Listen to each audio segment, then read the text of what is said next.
بسم الله الرحمن الرحيم الحمد لله رب العالمين والصلاة والسلام على أشرف الأنبياء والمرسلين نبينا محمد وعلى آله وصحبه أجمعين والتابعين ومن تبعهم بإحسان إلى يوم الدين وبعد فإن أصدق الحديث كتاب الله وخير الهدي هدي محمد صلى الله عليه وآله وسلم وشر الأمور محدثاتها وكل محدثة بدعة وكل بدعة ضلالة وكل ضلالة في النار وبعد.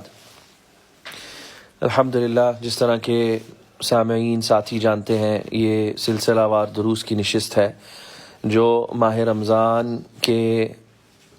استقبال میں منعقد ہو رہی ہے، اور ان سلسلہ وار دروس کا تعلق جو ہے وہ روزوں سے متعلقہ احکام کا بیان ہے،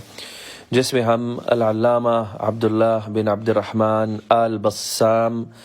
رحمہ اللہ تیسیر العلام بشرح عمدۃ الاحکام میں سے کتاب الصیام کا مطالعہ کر رہے ہیں، اور کل کی جو نشست تھی اس میں ہم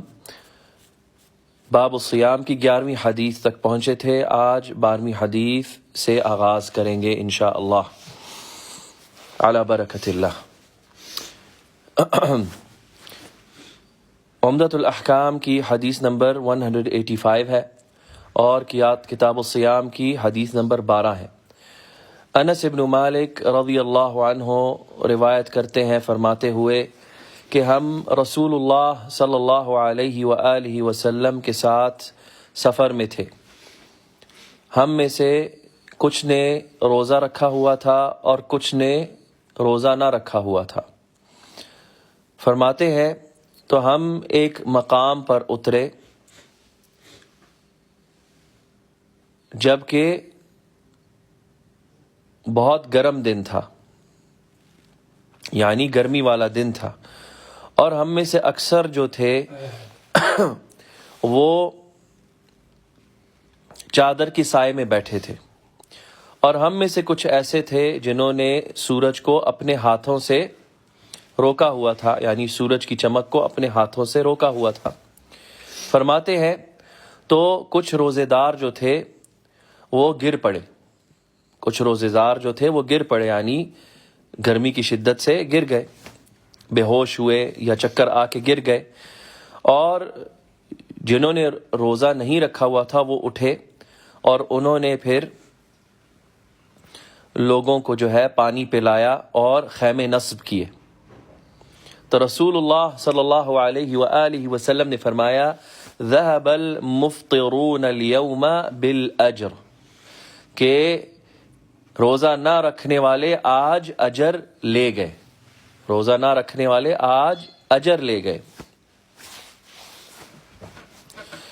اور یہ حدیث بخاری اور مسلم نے روایت کی ہے.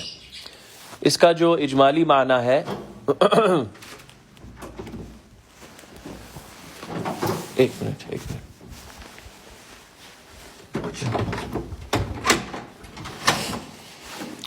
اس کے بیان میں شیخ فرماتے ہیں کہ صحابہ نبی صلی اللہ علیہ وسلم کے ساتھ ایک مرتبہ سفر میں تھے. ان میں سے کچھ نے روزہ رکھا ہوا تھا اور کچھ نے روزہ نہ رکھا ہوا تھا، اور نبی صلی اللہ علیہ وسلم نے ان دونوں کی فعل پر اقرار کیا، یعنی اسے قبول فرمایا. تو پھر وہ ایک شدت کی گرمی کے دن ایک جگہ پر انہوں نے پڑاؤ ڈالا آرام کرنے کے لیے. اس دن کی اور سفر کی اور صحابہ رضی اللہ عنہم اجمعین جو تھے ان وقتوں میں تنگی کی حالت میں ہوتے تھے. وعلیکم السلام ورحمۃ اللہ. اور ان میں سے کسی کے پاس کوئی ایسی چیز نہ تھی جس سے وہ سورج کے روشنی سے سایہ اپناتے، سوائے اس کے کوئی اپنے سر پر ہاتھ رکھ لیتا یا پھر کوئی اپنی چادر کو کسی ٹہنی پر نصب کر کے اس کے نیچے سایہ لیتا، یا پھر کوئی اگر کسی کو کوئی جھاڑی درخت ملتا اس کے نیچے سایہ اپناتا۔ تو جب وہ اس کٹھن حالت میں انہوں نے پڑاؤ ڈالا تو کچھ روزے دار جو ہیں وہ گر پڑے گرمی کی شدت سے، گرمی اور پیاس کی شدت سے، اور وہ کسی قسم کا عمل کرنے کے قابل نہ رہے۔ تو پھر جو افطاری سے تھے، جنہوں نے روزہ نہ رکھا ہوا تھا،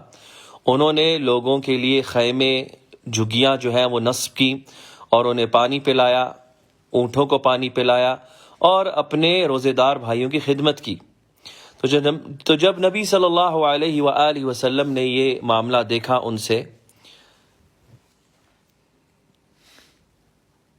جو وہ کر رہے تھے اپنی فوج کی خدمت میں سے،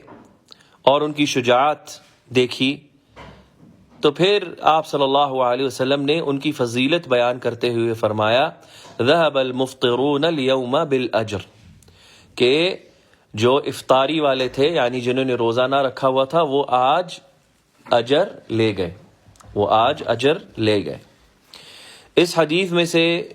جو ہمیں مسائل ملتے ہیں، سب سے پہلا یہ کہ سفر کی حالت میں روزہ افطار کرنا جائز ہے،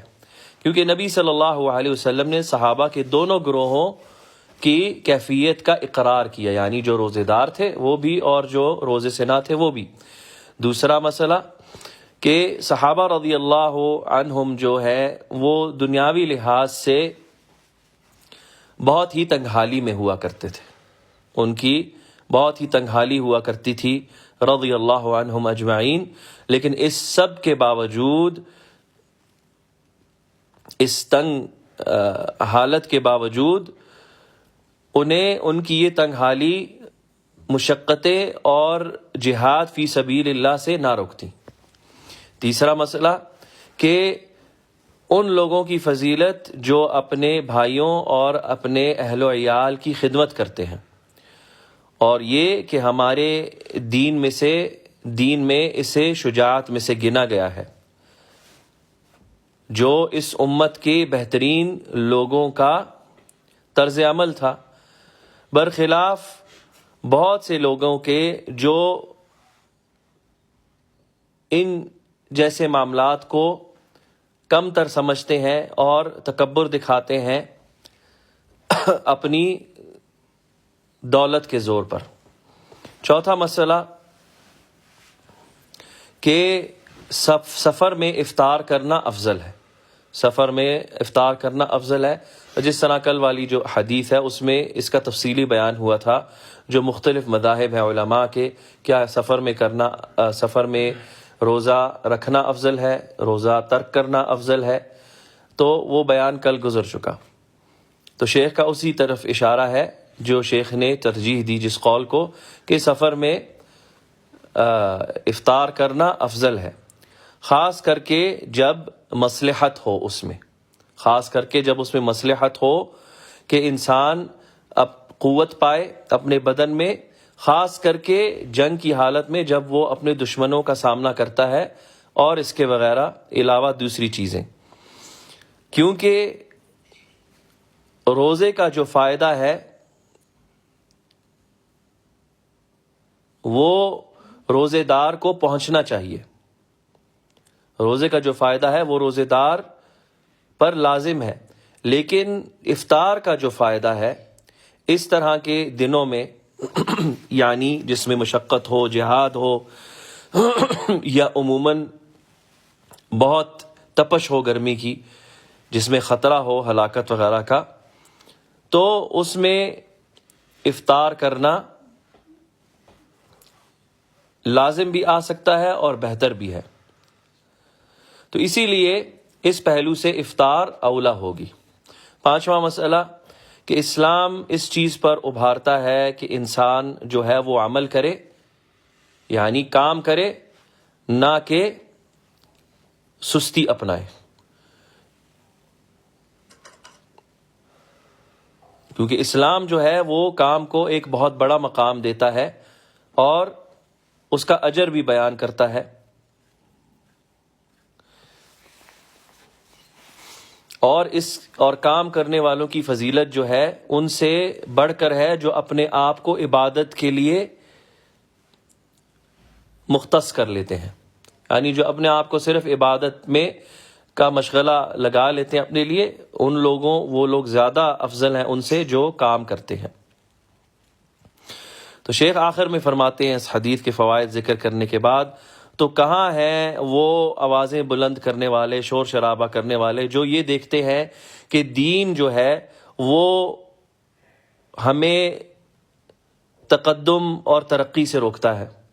بہت سارے لوگ آج کل ان کا یہی نعرہ ہوتا ہے کہ ہم مسلمان ممالک اور مسلمان معاشرے جو ہیں وہ پیچھے اس لیے رہ گئے،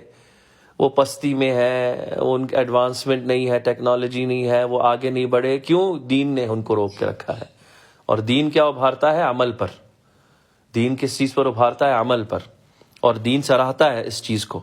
تو اللہ ان کے چہرے بگاڑے۔ شیخ فرماتے ہیں کہ یہ لوگ اس طرح کی غلط سلط باتیں جو ہیں بغیر کسی معرفت کے بولتے رہتے ہیں۔ اگلی حدیث اس کتاب کی حدیث نمبر 186 ہے، اور اس کتاب الصیام کی 13ویں حدیث ہے۔ عائشہ رضی اللہ عنہا سے روایت ہے کہ انہوں نے فرمایا، كان يكون علي الصوم من رمضان فما استطيع ان اقضي الا في شعبان، کہ مجھ پر روزے رہ جاتے ماہ رمضان کے اور میں ان کو قضا کرنے کی استطاعت نہ رکھتی اگلے شعبان تک۔ اور یہ حدیث بھی بخاری اور مسلم کی ہے، اور یہ بڑی خصوصی بات ہے اس کتاب کی، عمدۃ الاحکام کی، ابن قدامہ المقدسی رحمہ اللہ کی جو کتاب ہے فقہ کے احکام کے بیان میں، کہ انہوں نے جو بخاری اور مسلم نے حدیثیں روایت کی ان پر اکتفا کیا ہے۔ ساری احادیث جو ہیں بخاری اور مسلم کی ہیں۔ عمدۃ الاحکام فی ما اتفق علیہ الشیخان، یہ اس کتاب کا پورا جو ہے عنوان ہے۔ نعم، متفق علیہ اس میں۔ ہاں نعم۔ تو اس کی حدیث کے بیان میں شیخ رحمہ اللہ فرماتے ہیں کہ عائشہ رضی اللہ عنہا نے ذکر کیا کہ ان پر قضا روزے رہ جاتے ماہ رمضان سے، اور نبی صلی اللہ علیہ وآلہ وسلم کی ان کے لیے محبت، ان کے حسن اخلاق کی وجہ سے، اور آپ کا اپنے خاوند یعنی کہ نبی صلی اللہ علیہ وسلم کی خیال رکھتے ہوئے ان کی معاشرت کا، وہ اپنے روزے اگلے شعبان تک تأخیر کر دیا کرتی، کیونکہ آپ صلی اللہ علیہ وآلہ وسلم سب سے زیادہ نفلی روزے شعبان میں رکھا کرتے۔ تو وہ یہ جانتی تھیں، اور آپ صلی اللہ علیہ وسلم نے ان کے اس فعل کا اقرار کیا، یعنی اسے قبول کیا ان سے، یعنی روزوں کو اگلے شعبان تک تأخیر کرنے کا۔ اس حدیث سے جو مسائل ہمیں ملتے ہیں انہیں شیخ یہاں پر بیان کرتے ہیں۔ سب سے پہلا کہ ماہ رمضان کے روزوں کو قضا کر کے ماہ شعبان میں رکھنا عذر کی بنا پر جائز ہے۔ دوسرا مسئلہ کہ افضل یہ ہے کہ روزے کو بلا عذر جلد قضا کیا جائے، بلا عذر روزوں کو جلد قضا کیا جائے، لیکن عائشہ رضی اللہ عنہا نے یہاں پر بیان کر دیا کہ ان کا عذر تھا، ان کا عذر تھا، اور وہ کیا تھا کہ وہ نبی صلی اللہ علیہ وسلم کی سب سے محبوب ترین بیویوں میں سے تھیں، بلکہ سب سے محبوب ترین لوگوں میں سے تھیں رضی اللہ عنہا، اور وہ اپنے خاوند کی جو حسن عشرت ہے اس کو مد نظر رکھ کے اس فعل کو کیا کرتی تھیں، کیونکہ ان کو پتا تھا کہ ان کے خاوند شعبان کے مہینے میں یوں بھی روزوں میں مگن ہوں گے، اور باقی پورا سال جو ہے اگر میرے خاوند کو میری ضرورت پڑے تو وہ مشقت کا میں ان کے لیے باعث نہ بنوں۔ تو دیکھیں کتنی بہترین حسن عشرت ہوا کرتی تھی آپ صلی اللہ علیہ وسلم اور ام المؤمنین عائشہ رضی اللہ عنہا کے مابین۔ پھر تیسرا مسئلہ بیان کرتے ہیں کہ ماہ رمضان کے چھوٹے ہوئے روزوں کو قضا کرنے میں تاخیر کرنا جائز نہیں اگلے رمضان تک، یعنی بلا وجہ اگلے رمضان تک اسے تاخیر کرنا جائز نہیں۔ اور علماء کا اس میں اختلاف ہے کہ اگر کوئی شخص اپنے قضا روزوں کو اگلے رمضان تک تاخیر کر دے اور رمضان داخل ہو جائے اگلا اور اسے روزے قضا نہ کیے ہوں تو کیا اس پر کفارہ دینا واجب ہے؟ تو جو حنابلہ کا مذہب ہے، امام احمد بن حنبل کے پیروکاروں کا، وہ یہ ہے کہ اگر وہ عذر کے بغیر اس نے یہ تاخیر کی ہے تو پھر وہ کفارہ دے گا۔ اگر عذر کے بغیر اس سے یہ تاخیر ہوئی ہے تو پھر وہ کفارہ دے گا۔ چوتھا مسئلہ، عائشہ رضی اللہ عنہا کی حسن عشرت، اور شیخ یہاں پر پھر دعا جو ہے وہ رقم کرتے ہیں کہ اللہ سبحانہ وتعالی ہماری عورتوں کو بھی ایسی ہی حسن قدوت رزق عطا فرمائے، یعنی امہات المؤمنین کے قدموں پر چلنے کی توفیق عطا فرمائے۔ اگلی حدیث 187 نمبر ہے اور کتاب الصیام کی 14ویں حدیث ہے۔ عائشہ رضی اللہ عنہا سے روایت ہے کہ رسول اللہ صلی اللہ علیہ وسلم نے فرمایا، من مات وعلیہ صیام صام عنہ ولیہ، جو کوئی بھی وفات پا گیا اور اس پر روزے باقی تھے تو اس کے بلبوتے، اس کی جگہ پر اس کا ولی اس کے روزے رکھے گا۔ بخاری اور مسلم کی روایت، اور اسے ابو داود نے بھی روایت کیا۔ یعنی یہ نہیں کہ یہ جو احادیث یہاں پر عمدۃ الاحکام میں روایت ہیں بخاری اور مسلم سے، بخاری اور مسلم نے ہی روایت کی ہیں، ان کے علاوہ دوسرے اصحاب سنن اور مسانید نے بھی روایت کی ہیں۔ تو امام ابو داود صاحب سنن اسے ذکر کرتے ہیں اور فرماتے ہیں ھذا فی النذر خاصۃ، کہ یہ حدیث جو ہے لاگو ہوتی ہے نظر والے روزے میں خاص کر کے، اور یہی احمد بن حنبل کا قول ہے۔ اس کے بیان میں شیخ رحمہ اللہ فرماتے ہیں، شیخ عبداللہ البسام، جو قرضے ہیں وہ امانت ہوتے ہیں قرضے لینے والے پر، اور ان کی ادائیگی اس پر واجب ہوتی ہے، چاہے وہ قرضہ اللہ تعالیٰ کا ہو جس طرح کے زکوٰۃ، روزہ، یا لوگوں کا قرضہ ہو جس طرح کے مالی قرضے یا دیگر قرضے۔ اور اولا یہ ہے کہ جو ولی ہے وفات پانے والے کا، وہ اس کی مسئولیت اپنے کندھے لے، اور جو ولی ہوتا ہے وہ کون ہوتا ہے؟ اس کے وارث، مرنے والے کے وارث، ولی سے مراد ہے اس کے وارث۔ تو اسی لیے آپ صلی اللہ علیہ وآلہ وسلم نے فرمایا، من مات وعلیہ صیام صام عنہ ولیہ، جو کوئی بھی وفات پایا اور اس پر روزے باقی رہے تو اس کے جگہ اس کا ولی ان روزوں کو رکھے۔ تو اس حدیث سے جو مسائل ہمیں ملتے ہیں، سب سے پہلا مسئلہ کہ حدیث کا ظاہر قضا روزوں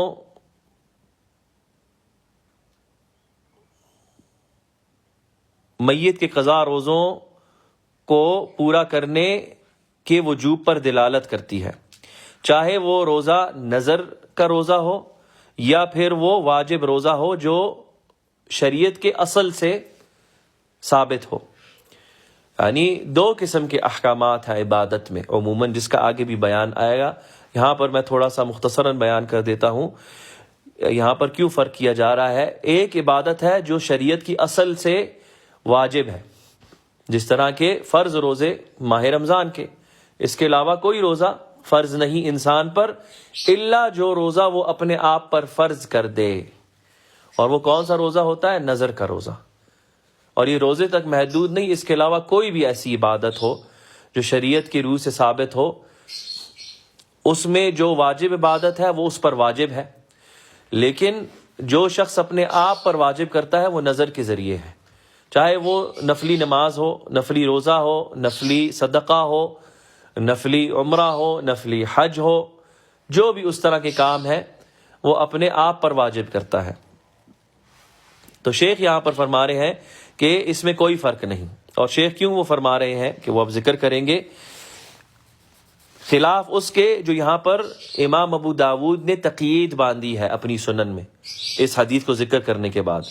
کہ یعنی کہ یہ حدیث خاص ہے ان کے لیے جو نظر کا روزہ ہے جن کا۔ نعم،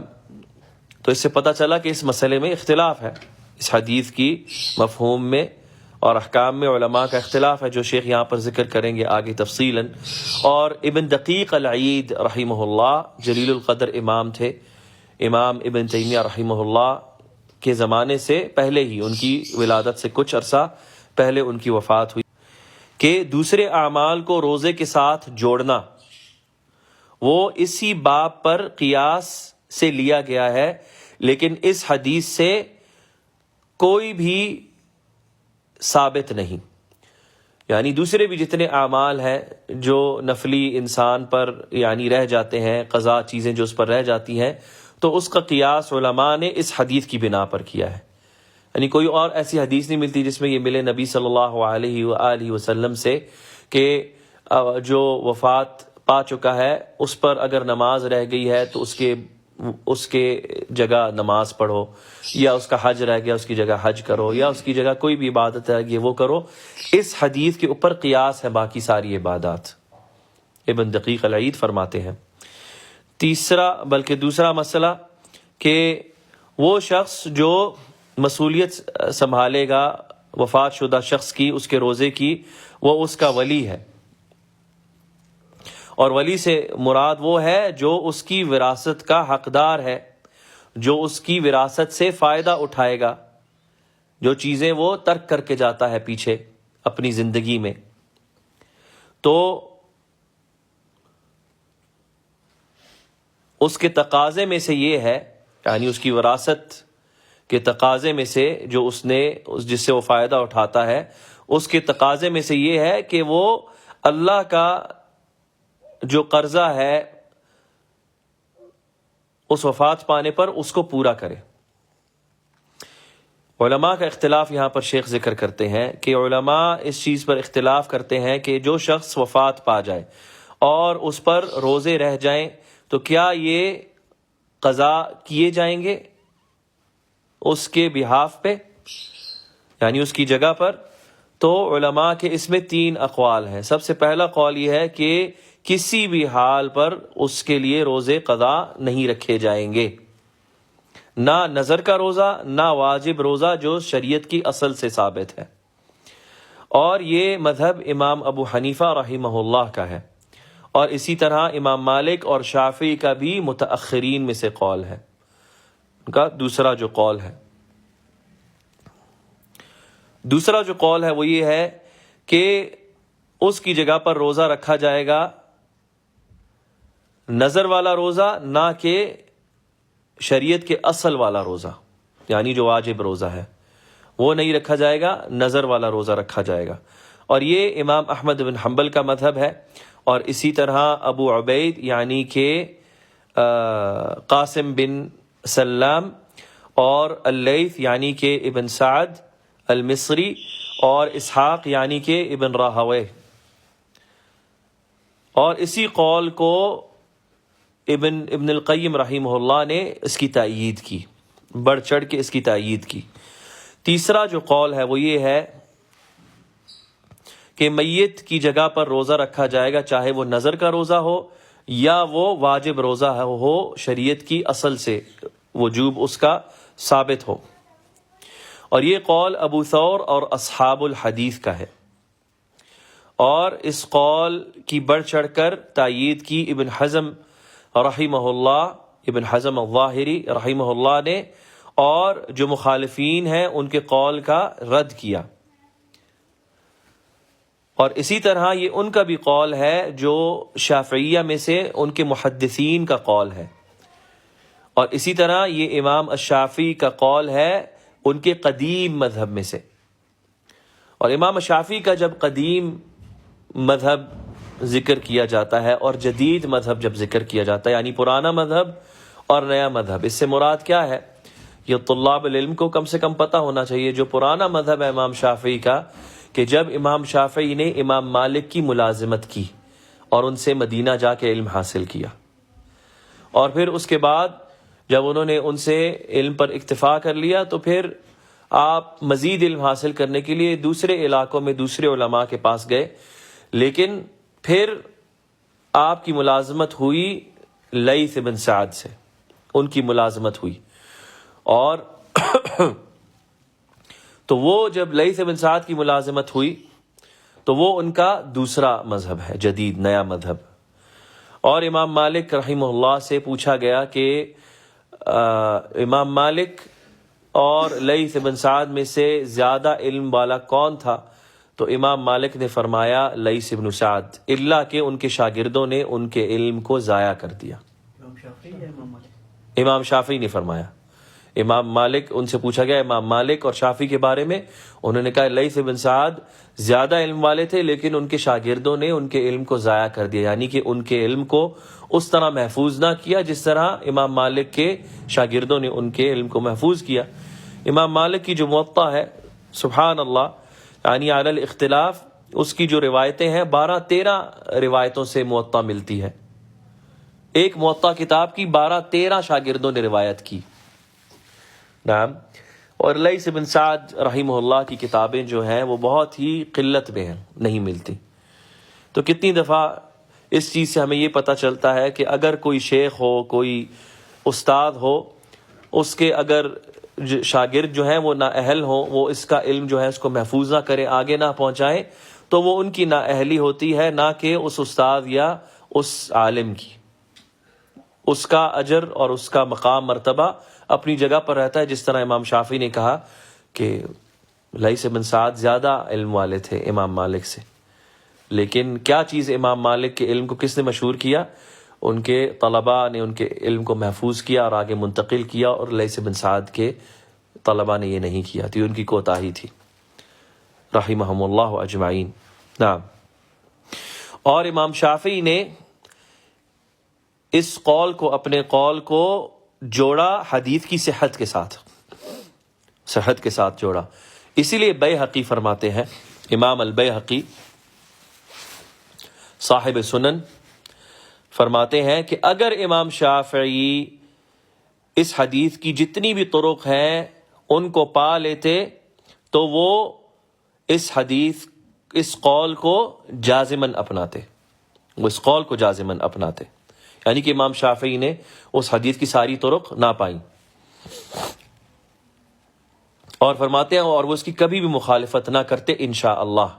تو دیکھیں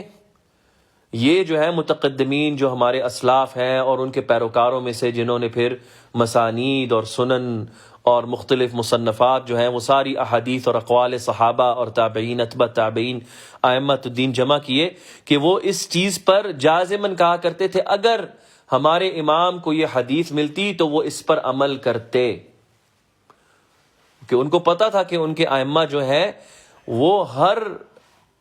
اس اپنے قول کو، اپنی اس رائے کو، اپنے مذہب کو ترک کرنے کے لیے تیار تھے جو نبی صلی اللہ علیہ وسلم کی حدیث، ثابت شدہ حدیث کے مخالف ہو. یہ ان کا طور طریقہ تھا. تو دیکھیں کس طرح بیہقی نے کہا ہے کہ وہ اس کی کبھی مخالفت نہ کرتے رحمہم اللہ. اور اسی طرح شیخ عبداللہ البسام یہاں پر فرماتے ہیں کہ اور اسی طرح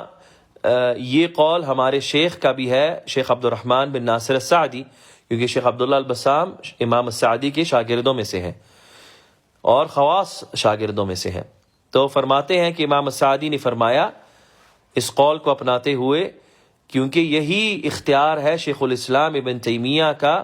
جو قرضے ہوتے ہیں ایک میت پر اللہ کے لیے یا لوگوں کے لیے، یا جو اس نے اپنے آپ پر واجب کیا ہوتا ہے یا جو اس پر واجب رہ جاتا ہے شریعت کے اصل سے. یہ شیخ الاسلام ابن تیمیہ کا قول ہے. تو یہ سارے اقوال ذکر کرنے کے بعد اب شیخ عبداللہ آل بسام رحمہ اللہ ان تینوں اقوال کے صاحبان کی جو حجت ہے، انہوں نے جو حجت پکڑی، جو استدلال لیا، اس کو ذکر کرتے ہیں.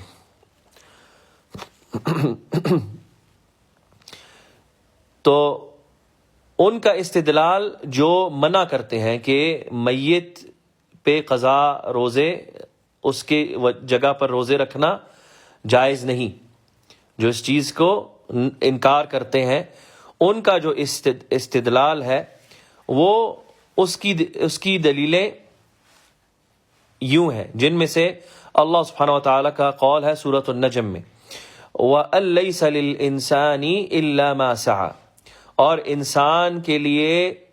کچھ بھی نہیں سوائے وہ جو اس نے خود کمایا۔ عام دلیل ہے قرآن کی کہ جو انسان کما کے چلا گیا وہی اس کی کمائی ہے، وہی اس کی سعی ہے، وہی اس کی محنت ہے، اس کے علاوہ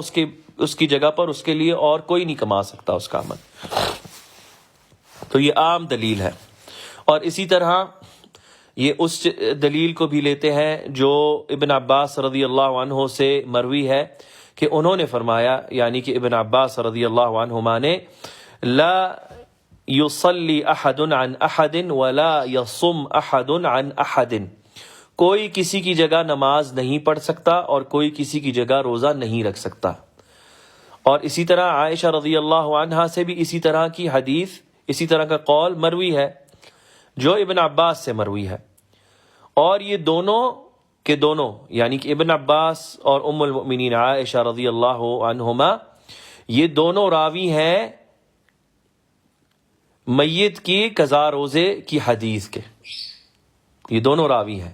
میت کے قضا روزوں کی حدیث کے، اور اس کے باوجود انہوں نے اپنے فتوے سے ان دونوں حدیث کی مخالفت کی ہے۔ تو ان کی رائے یعنی ان کے فتوے کی پیروی کی جائے گی، نہ کہ ان کی روایت کی۔ کیونکہ شیخ فرماتے ہیں کیونکہ وہ دونوں جس حدیث کی انہوں نے روایت کی اس کے معنی کے زیادہ جانکاری رکھنے والے ہیں، اور یہ عام قاعدہ ہے کہ جو راوی ہوتا ہے حدیث کا، اس کو حدیث کے معنی کا سب سے زیادہ مفہوم ہوتا ہے۔ ہاں نعم، تو جو راوی ہے وہ اپنی حدیث، اپنی روایت کا بھرپور معنی جانتا ہے۔ اور جو میت کی جگہ پر قضا روزے رکھنے کی جواز کے قائل ہیں مطلقاً، چاہے وہ نظر کا روزہ ہو یا فرض روزہ ہو، تو وہ اس باب کا جو حدیث ہے، جو اس چیپٹر کا جو حدیث ہے اس کو دلیل پکڑتے ہیں، کیونکہ یہ عام ہے اس واجب روزے کے لیے جو شریعت کے اصل سے ثابت ہے، اور اس کے لیے بھی جو انسان اپنے آپ پر نظر کے وجہ سے واجب کرتا ہے۔ اور اسی طرح اس حدیث سے بھی جو ابن عباس رضی اللہ عنہ سے آئے گی اگلی حدیث، اور وہ حدیث یہ ہے، اور شیخ نے وہ یہاں پہ پہلے ہی ذکر کر دی، کہ وہ فرماتے ہیں ایک شخص نبی صلی اللہ علیہ وآلہ وسلم کے پاس آیا اور اس نے کہا، اے اللہ کے رسول، میری والدہ وفات پا گئیں اور ان پر 1 مہینے کے قضا روزے تھے، تو کیا میں ان کی جگہ ان کو رکھوں، ان کی جگہ ان روزوں کو قضا کروں؟ تو آپ نے فرمایا، لو کان علی امک دین اکنت قاضیہ عنہا، اگر تمہاری والدہ پر کوئی قرض ہوتا تو تم کیا اس کو ادا کرتے؟ تو انہوں نے فرمایا، نعم، جی۔ آپ نے فرمایا، فدین اللہ احق ان یقضی، تو اللہ کا جو قرضہ ہے وہ زیادہ حق رکھتا ہے کہ تم اس کو پورا کرو، یعنی روزہ اللہ سبحانہ وتعالیٰ کا حق ہے۔ اور یہ جو حدیث ہے اسے امام نسائی نے روایت کیا کبریٰ میں۔ شیخ عبداللہ البسام آگے ابن حجر العسقلانی رحمہ اللہ سے نقل کرتے ہیں کہ ابن حجر العسقلانی رحمہ اللہ فرماتے ہیں کہ احمد اور جو ان کے ساتھ ہیں انہوں نے عائشہ رضی اللہ عنہا کی حدیث کا جو عموم ہے، اس کا جو عام فہم ہے، اس پر عبداللہ بن عباس کی حدیث کی جو تقیید ہے، تخصیص ہے، اس کو حمل کیا ہے، یعنی کہ عائشہ رضی اللہ عنہا کی حدیث جو ہے وہ عام ہے، اور اس کو خاص، اس کی خصوصیت کیا کرتی ہے؟ عبداللہ بن عباس کی حدیث۔ اور ان دونوں حدیثوں کے درمیان کوئی بھی معارضہ نہیں ہے، کوئی ٹکراؤ نہیں ہے، حتیٰ کہ ان دونوں کو جمع نہ کیا جا سکے، بلکہ حتیٰ کہ ان کو جمع کیا جائے۔ یعنی ان کو جمع کرنے کی ضرورت ہی نہیں پڑتی، کیونکہ جو ابن عباس رضی اللہ عنہ کی حدیث ہے وہ ایک مختلف صورت کو پیش کرتی ہے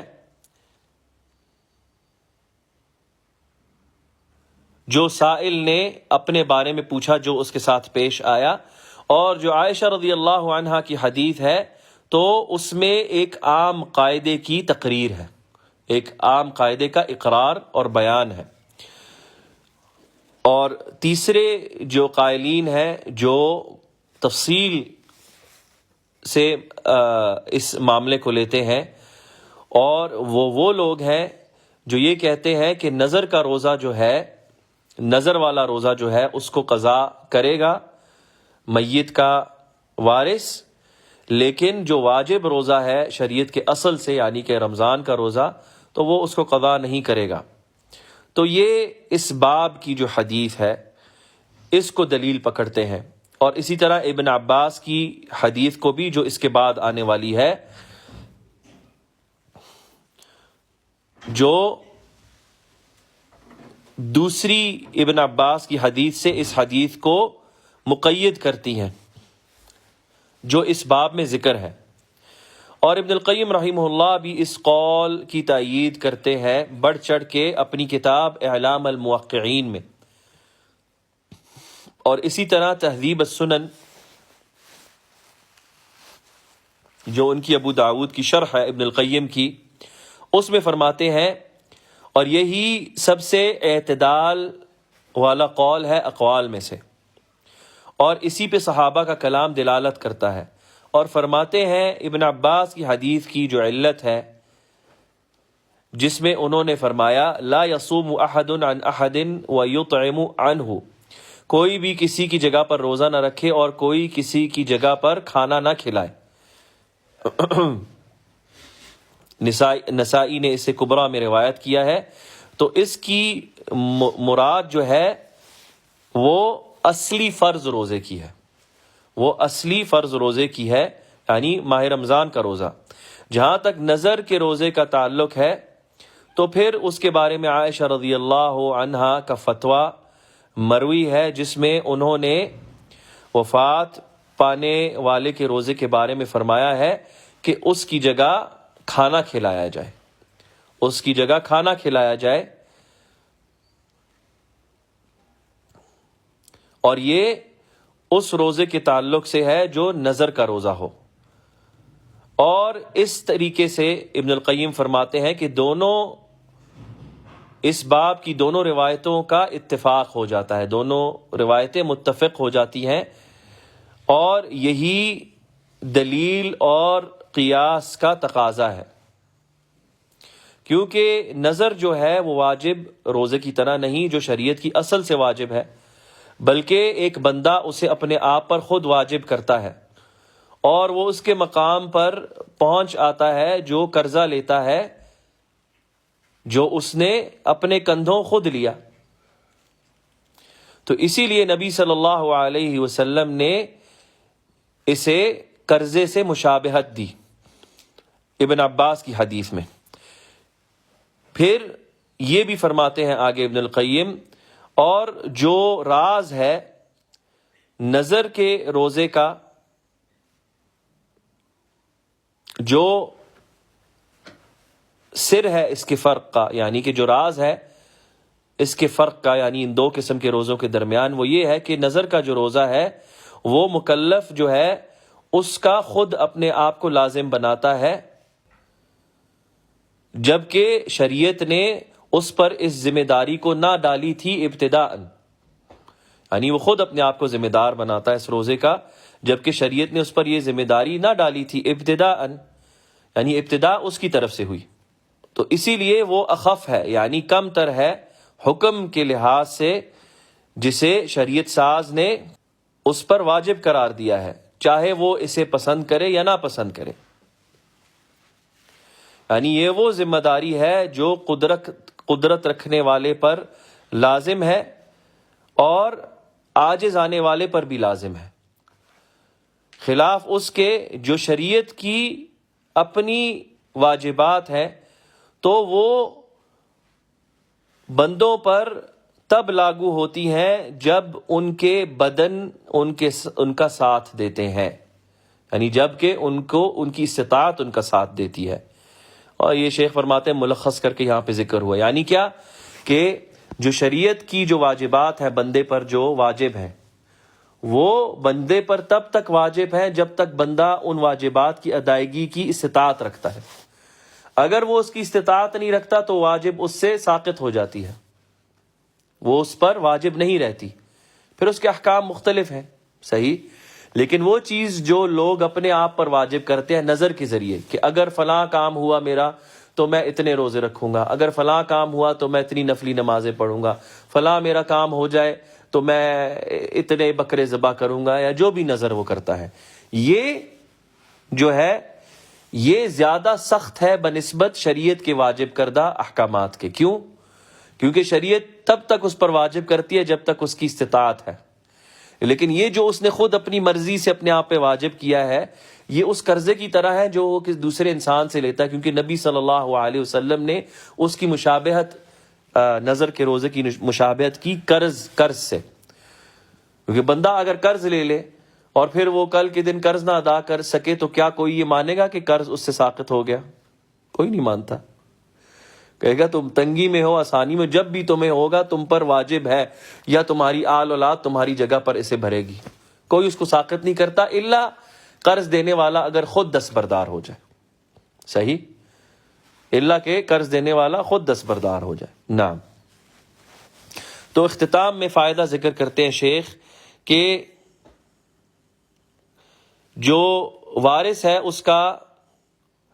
اپنے وفات پانے والے کی جگہ پر روزہ قضا رکھنا یہ استحباب میں سے ہے، یعنی پسندیدہ ہے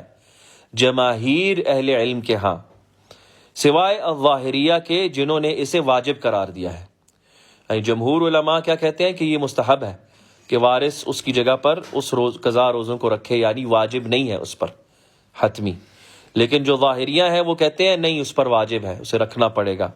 اور حنابلہ کیا کہتے ہیں کہ اگر جو میت ہے وہ وراثت میں کچھ چھوڑ کر اپنے وارث کے لیے وفات پا گیا ہے تو پھر وارث پر اسے قضا کرنا واجب ہے، کیونکہ اس نے نفع لیا ہے اس سے، ورثے میں مال ملا ہے، زمین ملی ہے، جو بھی ملا ہے۔ لیکن اگر وفات پانے والا کوئی وراثت نہیں چھوڑ کے گیا اپنے وارث کے لیے تو پھر اس کے لیے وارث پر مستحب ہوگا، واجب نہیں ہوگا اس پر۔ اور اگر کوئی اور شخص وارث کے علاوہ کوئی اور شخص بھی وفات پانے والے کی قضا روزوں کو قضا رکھ لیتا ہے اس کی جگہ تو وہ اس کا اجر اسے پہنچے گا، یہ حنابلہ کا قول ہے۔ نعم۔ کتنا وقت ہو گیا؟ انشاءاللہ پونا گھنٹہ ہو گیا، اور اسی پر اکتفا کریں گے آج کی نشست کا، اور بقیہ جو احادیث ہیں وہ ہم اللہ نے چاہا تو کل ان کا مطالعہ کریں گے۔ بارک اللہ فیکم، سبحانک اللہم و بحمدک، اشہد ان لا الہ الا انت، استغفرک و اتوب الیک۔ السلام علیکم ورحمۃ اللہ وبرکاتہ۔